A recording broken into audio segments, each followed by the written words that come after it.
Assalamualaikum warahmatullahi wabarakatuh. Perkenalkan, nama saya Muhammad Nofal Kaf dengan NIM C2401211068. Sekarang izinkan saya untuk memberikan sedikit pemahaman saya tentang pertumbuhan.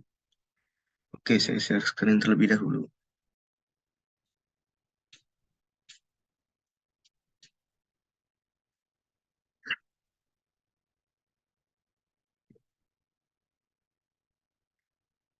Oke, sebelum masuk ke pengertian, kita harus tahu apa sih faktor yang membuat populasi dari suatu golongan ikan itu bertambah, yaitu ada rekrutmen atau angka kelahiran, yang kedua ada pertumbuhan, yang ketiga ada migrasi. Kemudian ada faktor yang mempengaruhi berkurangnya suatu populasi, yaitu mortalitas atau angka kematian dan emigrasi. Sekarang kita masuk ke pengertian dari pertumbuhan itu sendiri. Jadi pertumbuhan itu secara umum adalah perubahan suatu dimensi ikan. Ya, dimensi ini ada panjang, ada berat, ada volume, ada jumlah dan ukuran per satuan waktu. Ini bisa per individu maupun per kelompok. Kemudian selanjutnya ada faktor yang mempengaruhi dari pertumbuhan, yaitu ada ukuran makanan, yaitu ukuran makanan dari ikan tersebut. Kemudian ada jumlah ikan. Yang ketiga ada jenis makanan. Yang keempat ada faktor lingkungan. Dan yang terakhir ada kondisi dari ikan.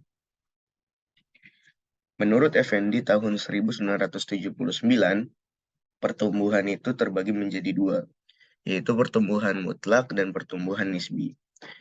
Pertumbuhan mutlak adalah pertumbuhan yang terjadi selama ikan itu hidup. Jadi pertumbuhan mutlak ini dari ikan itu hidup sampai ikan itu mati, pertumbuhannya diukur di situ. Kemudian selanjutnya, kemudian untuk pertumbuhan nisbi itu ukuran suatu ikan dari suatu periode waktu tertentu yang kemudian dibandingkan dengan periode awal ikan tersebut. Selanjutnya kita masuk ke praktikum pertumbuhan. Berikut adalah alat dan bahan yang digunakan selama praktikum pertumbuhan. Yang pertama ada benang jahit, yang kedua ada penggaris, yang ketiga ada kamera, kemudian ada alat bedah, kemudian ada jarum, ada tisu, dan ada timbangan digital. Selanjutnya ada ikan segar, ada formalin, ada label dan spidol, ada trash bag, dan ada botol jar. Sekarang kita masuk ke langkah-langkah dari praktikum. Yang pertama kita siapkan alat dan bahan, kemudian ikan yang kita dapat kita ukur morfometriknya, yaitu panjang total, panjang cagak, panjang baku, tinggi badan, dan lebar bukaan mulut.